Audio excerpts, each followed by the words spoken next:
Mengantar sesajen ke hutan larangan, aku melihat desaku sendiri. Aku lahir dan besar di sebuah desa kecil yang berbatasan langsung dengan hutan tua. Hutan itu oleh warga disebut hutan larangan. Sejak kecil, kami sudah ditanamkan satu aturan. Boleh melihat, boleh melewati pinggirannya, tapi jangan pernah masuk tanpa izin adat. Hutan itu bukan sekedar angker, ia dipercaya sebagai tempat bersemayam penunggu lama yang menjaga keseimbangan desa. Setiap beberapa tahun sekali, saat musim tertentu, desa kami wajib mengirim sesajen sebagai tanda penghormatan. Biasanya yang mengantar adalah orang tua adat, tapi tahun itu berbeda. Entah karena apa, namaku disebut dalam musyawarah desa. Alasannya sederhana, tapi membuatku merinding. Dia masih bersih, dan jalannya masih jelas. Aku tidak sepenuhnya mengerti maksudnya, tapi tidak ada yang berani membantah keputusan para sesepuh. Menjelang sore, aku diberi tampah berisi sesajen, nasi putih, lauk sederhana, bunga 7 rupa, kemenyan, dan air dari sumur tua desa. Sebelum berangkat, aku diberi pesan yang diulang berkali-kali. Apapun yang kamu lihat di hutan, jangan disapa. Apapun yang memanggilmu, jangan dijawab. Dan jika kamu melihat desa, jangan masuk. Kalimat terakhir itu membuatku bingung, tapi aku tidak sempat bertanya.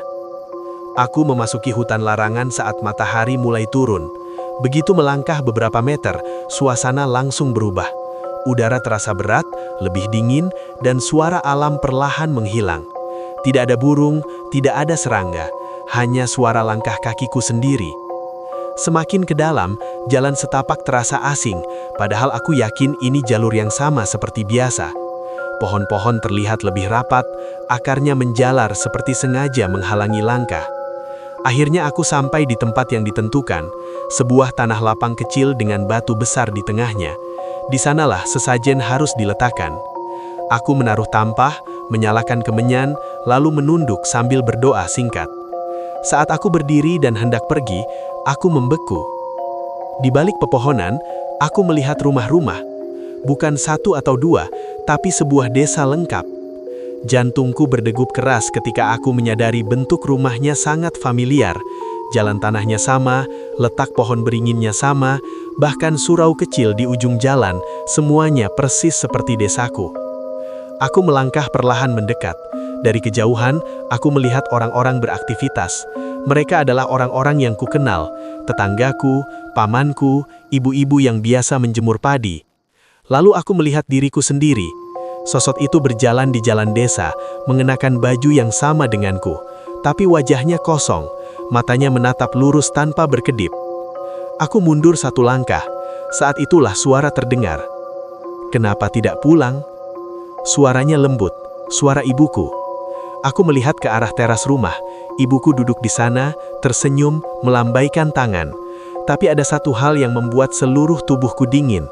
Kakinya tidak menyentuh tanah. Ingatan tentang pesan para sesepuh menghentam kepalaku. Kalau melihat desa, jangan masuk.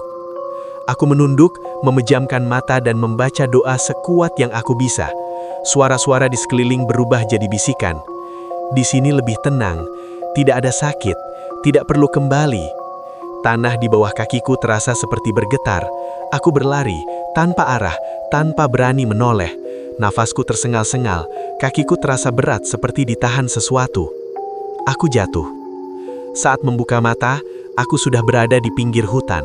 Beberapa warga desa mengelilingiku, wajah mereka pucat dan panik.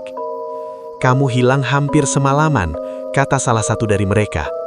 "Kami lihat kamu masuk hutan, tapi tidak pernah keluar." Sesepuh desa datang dan mendengarkan ceritaku dengan wajah serius. Itu desa Pantulan, tempat bagi mereka yang lupa jalan pulang. Kalau tadi kamu menyapa atau masuk, mungkin yang kembali bukan kamu.